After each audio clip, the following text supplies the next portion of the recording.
Salut à tous les amis, salut YouTube, c'est Mika, je suis très heureux de vous retrouver pour un nouveau contenu, un petit retour débrief sur l'intervention très attendue d'un certain John Textor chez Jérôme Rotten sur Rotten sans flamme, sur donc RMC, un moment d'écoute vraiment intéressant, durant lequel il a pu évoquer plein de sujets qui sont, je trouve, vraiment pertinents, la DNCG, la relation entre Nasser El Khelaifi, le Qatar, la Ligue 1, la LFP, Vincent Labrune, Jean-Michel Aulas, l'Olympique Lyonnais, le projet multi-club Eagle, même si le volley foot a été, je trouve, évoqué en superficie, un entretien qui est vraiment intéressant, que j'ai vraiment apprécié, et il faut le dire parce que souvent on me taxe d'être un petit peu l'anti-Textor, je suis un peu celui qui porte l'étiquette de l'anti-Textor, alors que pas du tout, je l'ai souvent dit en vidéo et sur Twitter, sur X, je ne suis pas anti ni pro quelqu'un, je ne suis pas anti-Textor ni pro JMA, mais j'ai quelques réserves. Alors sur le volet foot sportif,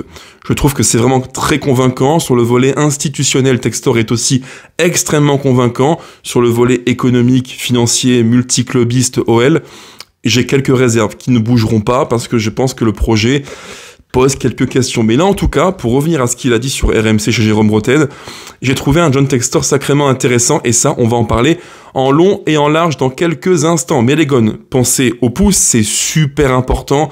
C'est, comme souvent je vous le dis, c'est l'un des seuls moyens qui me récompense, qui me gratifie sur le contenu que je vous propose. C'est pas grand chose, c'est gratuit, c'est un petit pouce, c'est un petit commentaire.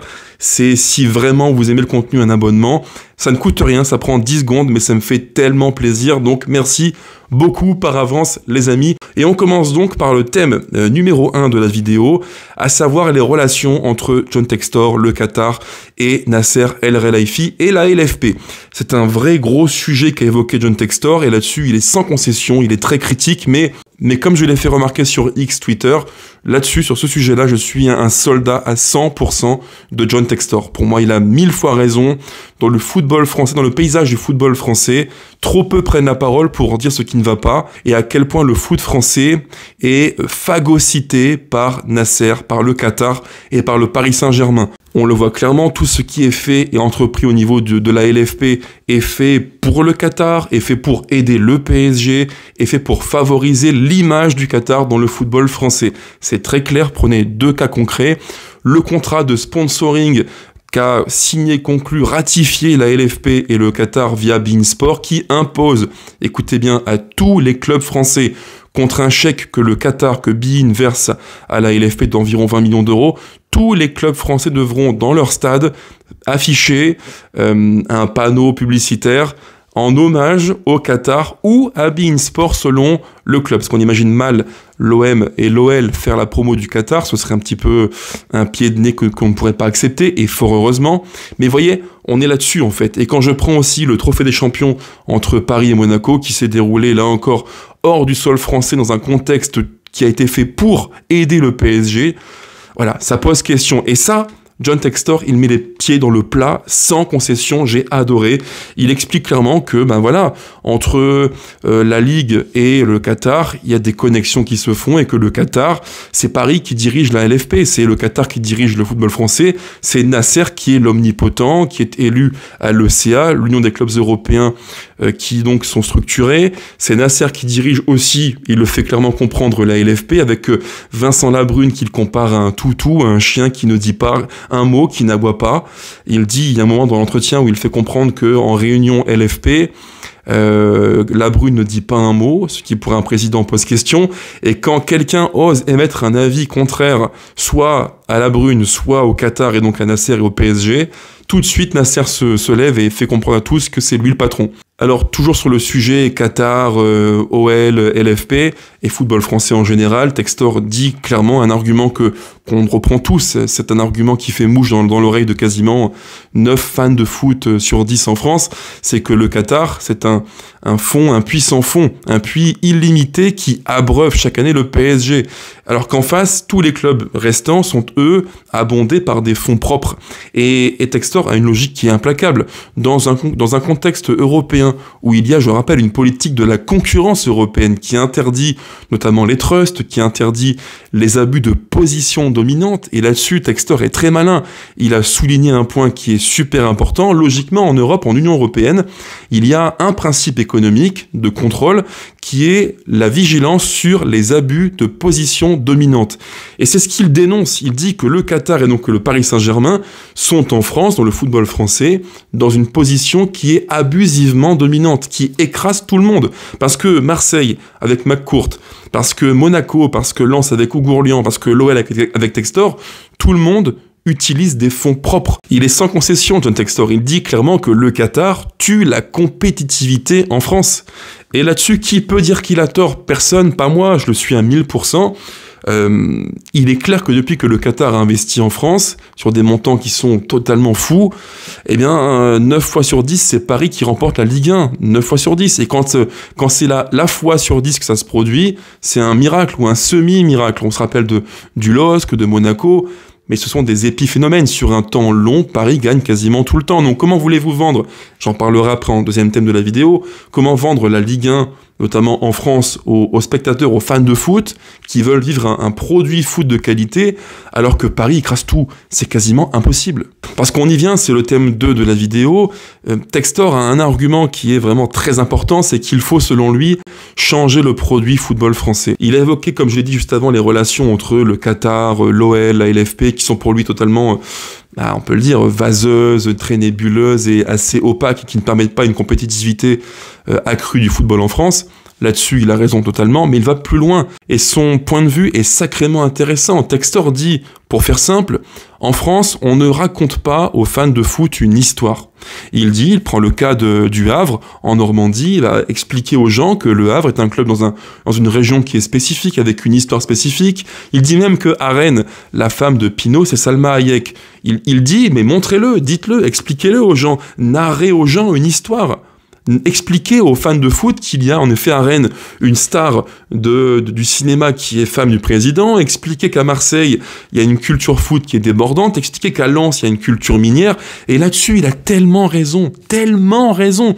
J'en parle souvent avec des potes en discussion en disant, tu sais, pour moi, en tout cas, dans mon point de vue, le football français n'arrive pas à raconter d'histoires aux gens. Et ce qui nous unit dans une passion commune, ce sont les histoires, les belles histoires. Moi, quand je vois le football anglais, je me dis que n'importe quel match, un Liverpool-Everton, le derby de la Mersey, Liverpool, culture ouvrière, populaire, Chelsea, culture très bourgeoise, bref, chaque club a une forme d'identité qui lui est propre. Et ça, c'est ça qui nous fait accrocher au produit foot. Alors lui, il va encore plus loin, il dit carrément qu'il n'y a pas d'histoire, on n'arrive pas, grosso modo, à créer une culture Ligue 1 club en France, ce qui n'est pas faux, je le maintiens. Et il dit même que, pire que ça, le produit Ligue 1 est nul. En anglais, il a dit littéralement « It sucks ». Il craint, il est nul. Le produit Ligue 1 est nul. Mais comment dire qu'il a tort? C'est impossible. Quand tu vois le week-end sur DAZN, le produit Ligue 1, c'est nul à chier. C'est nul à chier. C'est mal retransmis. C'est mal produit. C'est esthétiquement pas très beau à voir. En termes sonores, c'est une catastrophe. En fait, on ne ressent pas l'atmosphère des stades. Moi, je trouve que quand je vais au stade voir l'OL, le contraste entre ce que je vis au stade et ce que je vis dans ma télé, il est énorme. Énorme. Alors que nous, on est en retard. Nos voisins anglais sont en avance. Atmosphère magnifique. C'est hyper coloré. C'est beau à voir.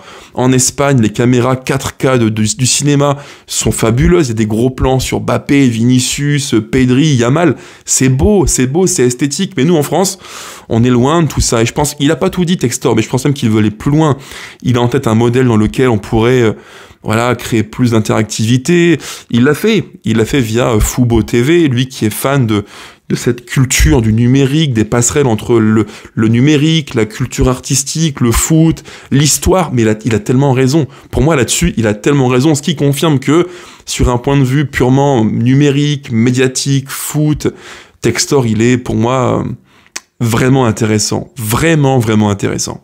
Et puis il y a un troisième thème de la vidéo qui est le reste en fait, donc à savoir Jean-Michel Aulas, mais également sa relation avec les médias et aussi quelques fans de l'OL qui sont parfois un peu critiques envers lui, dans lesquels je m'inclus, parce que évidemment vous savez que je suis quelqu'un qui parfois émet des points de vue qui sont un petit peu tranchés sur son projet multiclub, parce qu'il y a plein de zones d'ombre que je n'arrive pas à bien cerner et que même je rejette, clairement je le dis.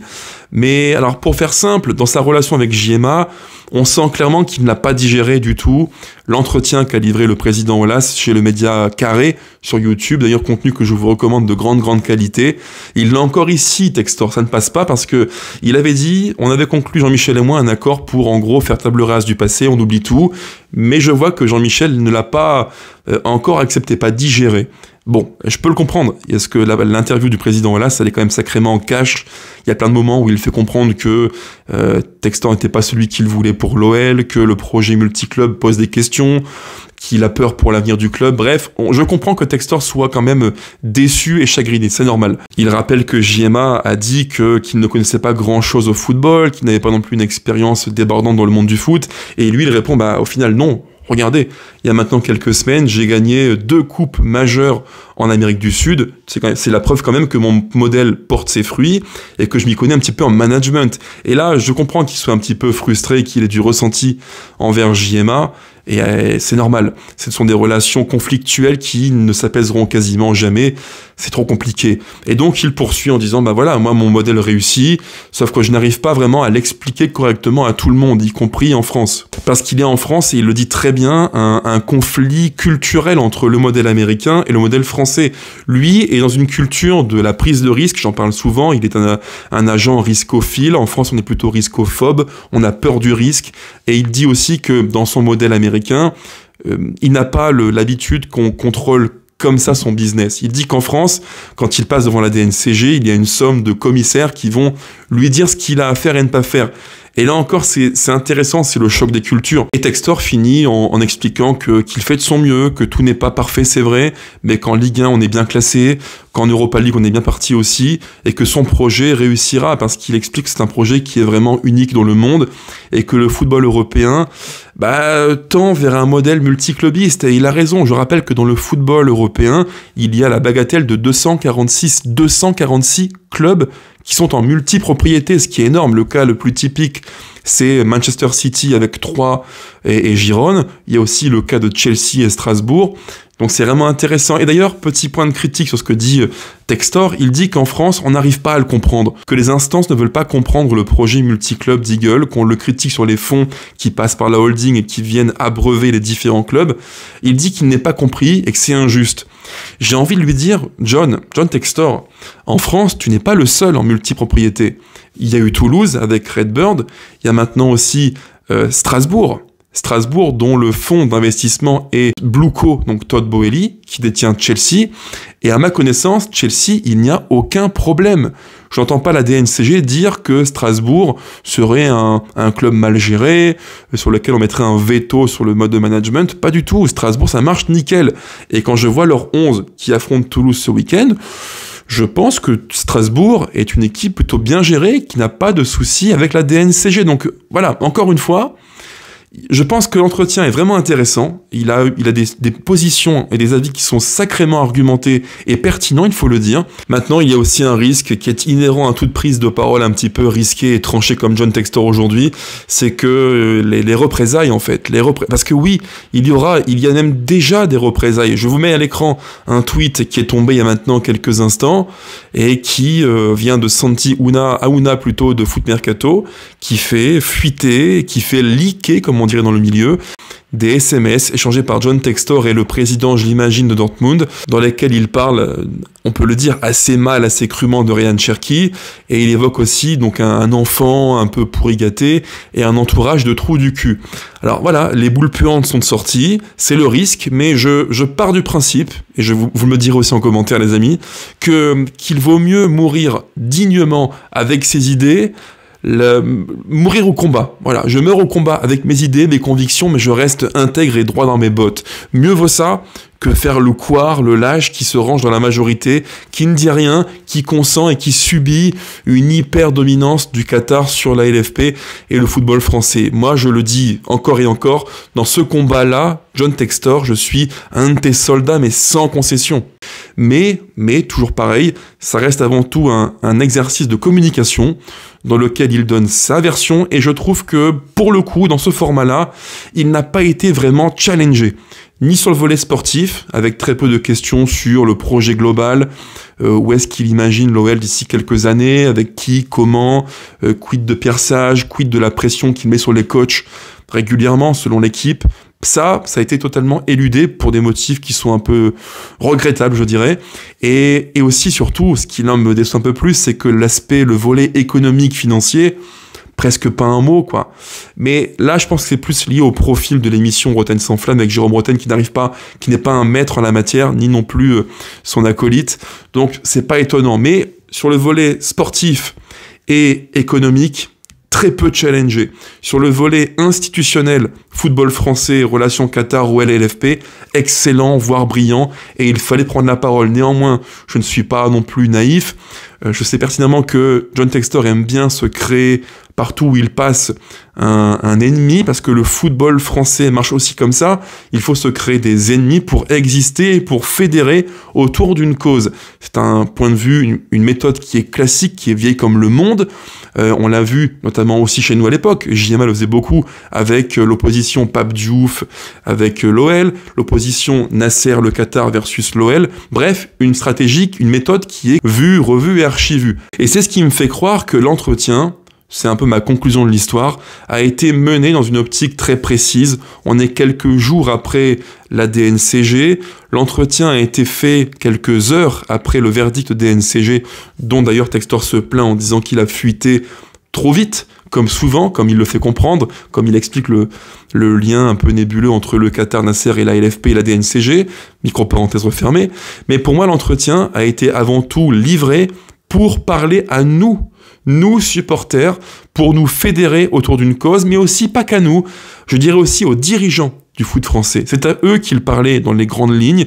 Il a voulu nous fédérer autour d'une cause qui est, pour faire simple, l'anti-qatarisme, l'anti-PSG, l'anti-fonctionnement actuel de la LFP. Et là-dessus, il a entièrement raison, à 110%. John, je suis un de tes soldats dans ce combat-là, il n'y a pas de souci. Et ça reste aussi, je pense, un moyen de lancer une bouteille à la mer à tous les présidents de clubs français pour leur dire il y a un autre moyen de gérer le foot français, on peut faire différemment, on peut s'unir pour mettre fin à cette hégémonie totalitariste du PSG, cette autorité hiérarchique du PSG et du Qatar qui tue à feu doux le football français. Et là-dessus, encore une fois, je pense qu'il a totalement raison. Voilà en gros, les gones, mon point de vue. J'espère qu'il vous aura plu, que le contenu vous aura plu également. Dites-moi tout en commentaire, pensez au pouce, c'est super important. Et abonnez-vous pour ne rien rater sur la chaîne. Merci beaucoup par avance. Ciao ciao, allez l'OL, toujours.